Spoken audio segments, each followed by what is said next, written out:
All right, guys. Hey, welcome back to the next installment of our series overview. Now, just as a quick refresher, the reason why we do this segment called series overview is, it's literally in the name, is we like to give people a little bit of a peek behind the veil, as it were, of the series that we're doing that are coming up, because sometimes people show up for particular weekends and it can seem like it's just a bunch of random messages, hodgepodge put together. But we actually put a lot of time and preparation in kind of big picture purposes behind the series that we do.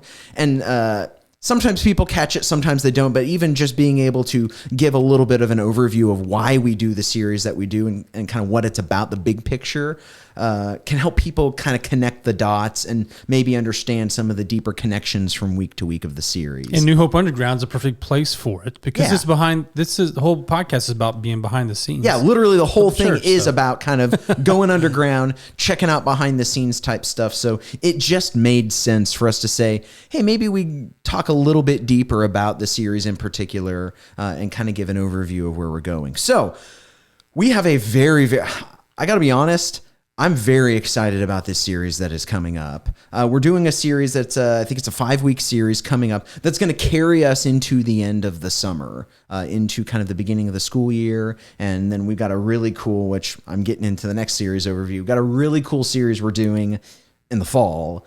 I'm not going to say anything more about that. You'll have to wait for the next series overview to find out about that one. But this particular series, man, I feel like it kind of dovetails perfectly with an event that we have coming up in August. And so, what's that event? Love Week. Oh man, I can't get my. I was trying to get my. You had a cool sound effect. Here we go. Yeah, there it is. Sorry, none of the audience was listening whenever you said that. No, that's right. Hey guys, pay attention. But yeah, we have an event, a week-long event coming up early in August called Love Week, where we're going to dedicate 7 straight days at all 3 of our campuses to serving our community, loving our neighbors, being the church essentially. And so it's cool because we connected this event with a series we're kind of doing starting before it, but then even leading after it as well, to kind of give a theological framework for why we're doing the series. Yeah. And so basically with the series that we're doing, it's called Fences, Barriers to Loving Your Neighbor. And we chose that. It's funny. We kind of went back and forth on the name for it, trying to really capture what the overarching theme was for the series, and we landed on this name in particular. And some of it has to do with a kind of a story that I'm going to be telling at the very beginning, the first week of the series. But then it's going to kind of become a metaphor and theme that will pervade the entire series. That the truth is we can, as Christians, as people in general, not even just as Christians, people in general are good at it, is we can very easily put up fences between us and other people. Sometimes we do it literally. Yeah. That you have an annoying neighbor, someone who's maybe a little cantankerous, hard to get along with. And so rather than doing the hard work of loving that person or even entering into meaningful relationship with that person, it's easier to build a fence. Yeah, you want to keep people out. Yeah. So not only do I not have to interact with them, I don't even have to see the problem anymore. It's not just about not dealing with it. I don't even have to see it anymore. I can just pretend like it's not there. I don't want anyone trespassing on my life. Yeah, exactly. Yeah. And so, we do that in a physical sense where we literally do build fences to keep people, neighbors or whatever out.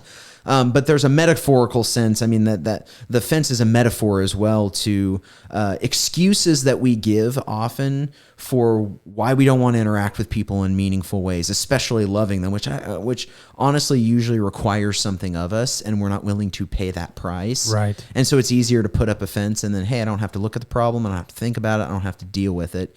And so the series is we're talking about certain key excuses and rationales that we use that act like fences between us and other people that I use to not have to love my neighbor.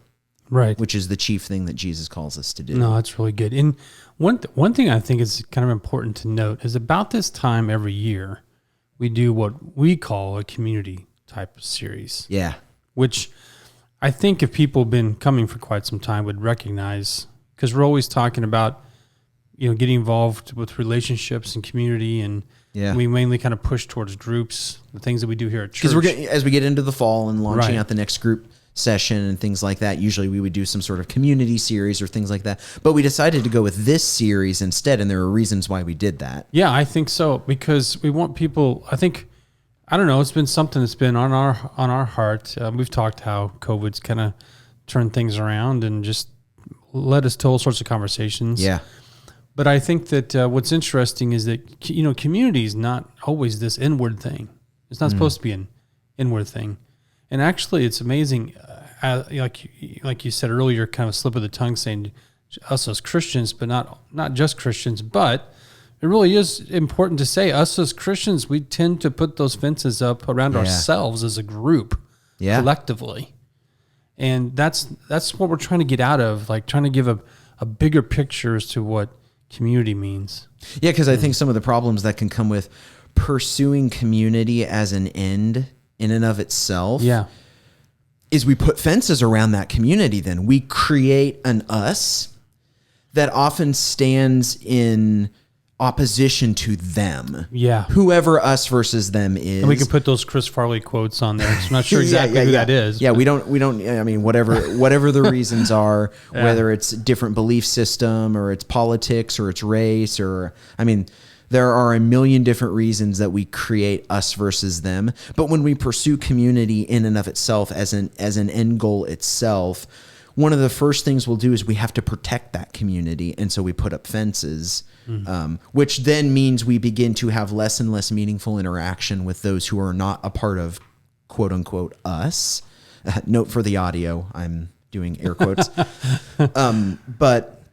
And so this whole series is realizing like, man, Jesus has called us to a mission in this world.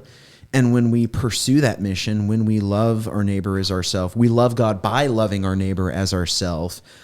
There's a strange thing that happens, and you and I have had so many conversations about this, that community comes out of that mission naturally. Yeah.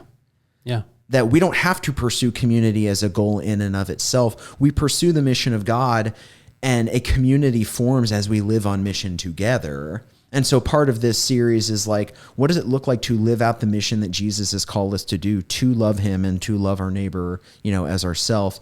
And we're going to find that community actually forms in the midst of that as we are serving the world, living for the sake of others. We use that language a lot, that we live for the sake of others. Yeah.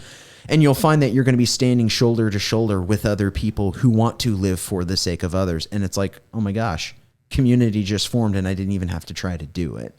No, it's so good. I think that, and I'm this is a little bit of a warning, maybe get a little bit too ecclesiological here. Whoa. Yeah, that big term. Big word.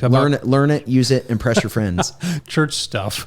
But I just think that for years, I think we have spent so many years as church leaders deconstructing the actual mission of Christ, or that what's in the scripture, that we have made it a lot more difficult than it is. And we've also divided things up that should never have been divided. Yeah. Such as evangelism and discipleship. Ooh, come on now. Preach. They're not the... Preacher. Maybe we're not the same by definition, but you can't have one without the other. Yeah. And I think we've deconstructed and tried to, let's set up these things, these programs in church to meet that need evangelistically. And then let's set up this discipleship. But it's not like that. And like you're saying, it's like, excuse me, I think sometimes we kind of tend to look at those as two opposite sides of the coin. Yeah. But they're not. Yeah, they are really just slightly different reiterations of the same thing. Yeah. Really. And but yeah, so I mean, this series, I'm really, really excited to talk about certain ideas of how, I mean, some of these fences that we often deal with, and without giving too much away, because we want you to be able to come and hear the message and hear the depth of it. But some of the fences that we're talking about the first week, boy, I'm feeling a little trepidatious about the first week, because I'm talking in the first week how sometimes we use God as a fence to keep from loving our neighbor, that we use God to keep ourselves from serving God. No, that's really good. And if you don't know what I mean by that, come listen to the message and you'll find out that Jesus actually talked about that a lot. But we're going to be talking about how sometimes we use position and status. We allow things like just apathy. We just don't care, our own selfishness. I don't care enough to love my neighbor, how we can use that as a barrier. Sometimes we're not available. We're just too busy. We're even going to be talking about forgiveness and unforgiveness, that sometimes we allow unforgiveness to be a barrier between me and loving my neighbor because I'm holding something against them, so I can't love them because I actually want bad things to happen to them because of maybe bad things they did to me. And so we're going to be unpacking a lot. Sometimes we just don't care. Yeah. Oh, absolutely. So apathy is a big one too. Yeah. And so anyway, we're going to be kind of covering topics like that throughout the series and talk about how those can often be fences that we build up between us and other people, trying to let ourselves off the hook from actually loving people the way Jesus called us to love them. Yeah. So overall, I think this series is then, hey, how do we break these things down so we actually do, we actually do become people on mission, loving others and building community, all in the meantime. Yeah, and so all together. And yeah, so in the series, we'll talk about those visionary questions of like, what if we didn't allow these things to be fences? Like, what if we lived a love that had no fences, that puts no barriers between us and other people, but love in ways that is costly and messy, but is godly, that is divine, like the type of love Jesus called us to. That's the type of love that Jesus said, the world will know you are my disciples if you love one another. That if you love like that, then it's undeniable that you belong to me. That's the type of love that we're calling people to. And so we'll be unpacking that throughout this series. So I'm very, very excited for this series. So are you excited about this series? No, I'm not. The more I think about it, I kind of wish we weren't doing it. I think you're excited about the series, which is good. I think, it's good to be excited about the series you're going to end up preaching most of. So you better get better get ready. So I mean, that is fences, barriers to loving your neighbor in a nutshell. And so, I want to encourage everybody, make sure you're there for every week of the series. And if you're not able to watch it online, listen to it online. Get involved in Love Week. If you go to newhopechurch.cc/Love Week, there's already a whole bunch of different serving opportunities and projects in all three of our kind of counties, campus areas. You can sign up for them. Yeah, you can sign up for them. You can do it. Maybe you're already in a small group and you realize, man, we've become a little bit inward. We've allowed fences to kind of grow up around us. And so maybe as a group, we need to get outside of our normal fences and walls and actually get involved serving. So you can do that. You can go to newhopechurch.cc/Love Week, sign up for an event at any of our three campuses. And we need some of you to become kind of leaders and spokespeople to get other people motivated and get going. Yeah. We need to look good percentage of our church involved in this, not just a few. Yeah, so grab as many people as you can, go shoulder to shoulder, and form a community as you live on mission. Even Tyler's doing stuff. Absolutely. Absolutely. Hey, thanks for joining us. It's been great. All right, see you guys.